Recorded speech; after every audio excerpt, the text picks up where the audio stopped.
Question number 9. Find the maximum and minimum value of the point of inflation. यो क्वेशनमा हामीले maximum र minimum value find out गर्ने र point of inflation find out गर्ने. यहाँ पाँचवटा क्वेशन रहेको छ A B C D A. So let's take a start. Number A. A मा के रहेको छ? Let y is equal to x square minus 2x plus 1. अब के गर्ने इसको डेरिवेटिभ फर्स्ट डेरिवेटिभ र सेकेन्ड डेरिवेटिभ फाइन्ड आउट गर्नुपर्छ. अब डेरिवेटिभ फाइन्ड आउट गर्न त आइहाल्छ dy by dx with respect to x गर्ने. यसको डेरिवेटिभ के हुन्छ x स्क्वायर को 2x र यसको डेरिवेटिभ के हुन्छ माइनस 2 हुन्छ र 1 को डेरिवेटिभ के हुन्छ 0 हुन्छ. Leave it now. न सेकेन्ड डेरिवेटिभ फाइन्ड आउट गर्ने d square y by dx square. यसको डेरिवेटिभ 2x को डेरिवेटिभ 2 हुन्छ 2 को डेरिवेटिभ त 0 भयो. यति भयो हैन. फर म्याक्सिमम र मिनिमम भ्यालु चाहिँ फर्स्ट डेरिवेटिभ 0 हुन्छ. सो फर म्याक्स और मिनिमम तो थाहा हुँदैन. सो म्याक्स और मिनिमम लेख्ने हो र first derivative is equal to 0 राख्ने. dy by dx is equal to 0. dy by dx first derivative यहाँ के छ 2x minus 2 is equal to 0. So 2x is equal to 2, x is equal to के भयो 1 भयो. ठिक छ. यो x इज इक्वल टु 1. अब यो 1 गएर सेकेन्ड डेरिवेटिभमा पुट गर्ने. अब सेकेन्ड डेरिवेटिभमा पुट गर्दाखेरि यहाँ 2 छ, x छैन. x भएको भए त x को भ्यालुमा पुट गर्थे तर यहाँ छैन. when x is equal to 1 र सेकेन्ड डेरिवेटिभ के हुन्छ dx square by dx square is equal to 2 छ. इफ x भएको भए चाहिँ x को भ्यालुमा पुट गर्थे. यो चाहिँ 0 भन्दा ग्रेटर छ. इफ ग्रेटर आयो भने मिनिमम. इफ स्मलर आयो भने लेस आयो भने म्याक्सिमम. इफ ग्रेटर आयो भने मिनिमम. सपोज अब यहाँ पोजिटिभ छ भने मिनिमम भन्ने हो, नेगेटिभ छ भने म्याक्सिमम भन्ने. ठिक छ. अब के गर्ने maximum minimum value find out गर्ने. Therefore, the minimum value at x is equal to 1 is y is equal to के फंक्शन दिएको छ यहाँनिर x square minus 2x plus 1 इस यहाँ गएर 1 भ्यालु पुट गर्ने.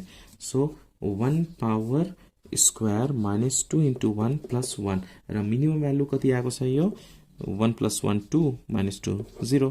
यो आयो मिनिमम भ्यालु कति आयो 0. अब पोइन्ट अफ इन्फ्लेसन पनि फाइन्ड आउट गर्नुपर्ने.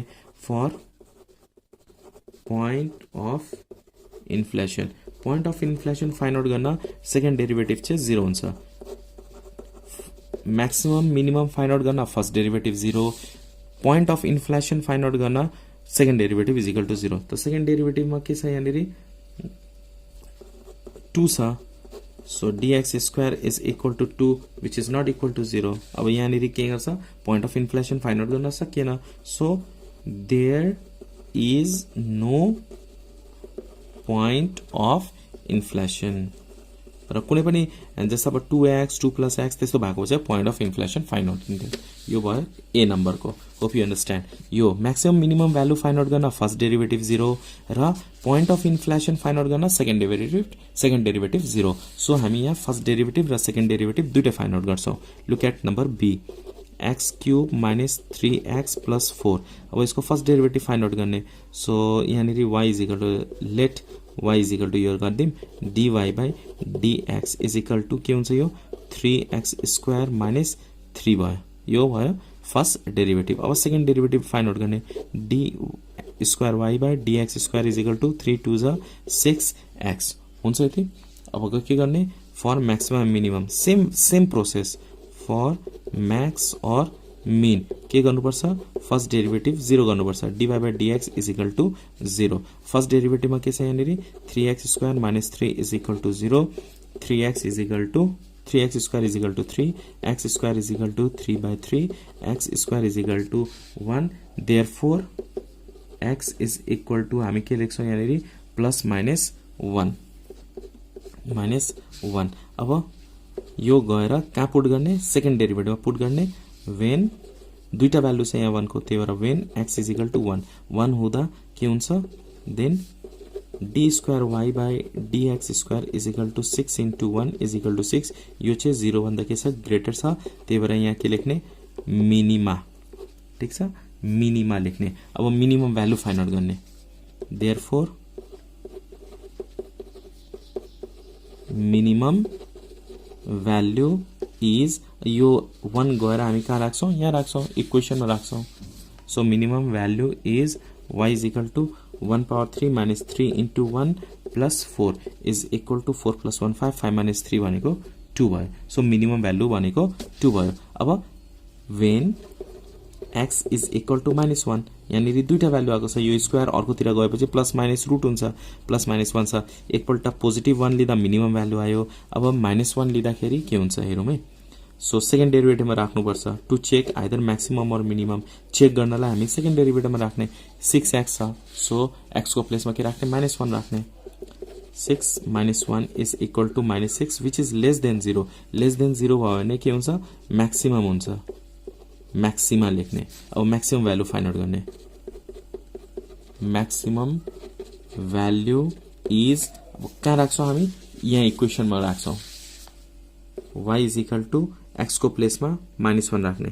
-1 पावर 3 -3 -1 प्लस 4 क्यालकुलेट गरौँ. यो -1 plus 3 plus 4 is equal to के हुन्छ 6. यो भएको म्याक्सिमम भ्यालु कति आयो 6 at x is equal to -1. So minimum value कति आएको छ 2 कुन बेला x इज इक्वल टू 1 मा र म्याक्सिमम भ्यालु कति आयो 6 at x is equal to -1 मा. र 0 भन्दा लेस छ भने म्याक्सिमा हुन्छ र 0 भन्दा ग्रेटर छ भने मिनिमा हुन्छ. यहाँ अपोजिट छ.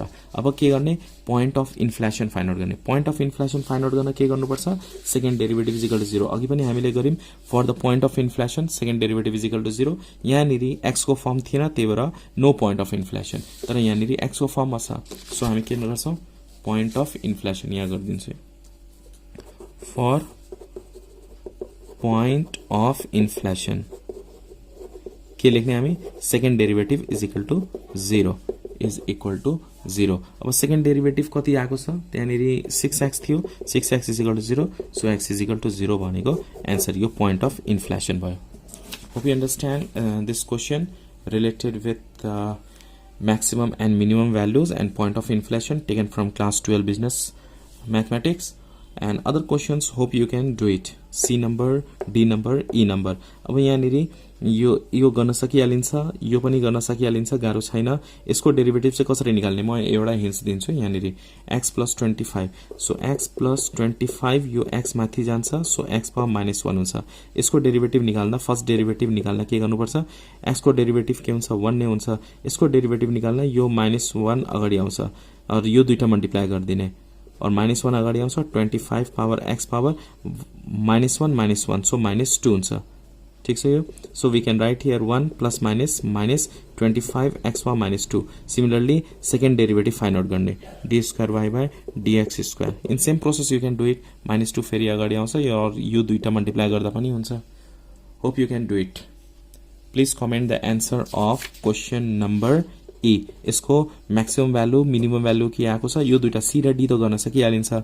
यसको चाहिँ म्याक्सिमम मिनिमम र पोइन्ट अफ इन्फ्लेसन के आएको छ कमेन्ट गर्नु होला. धन्यवाद.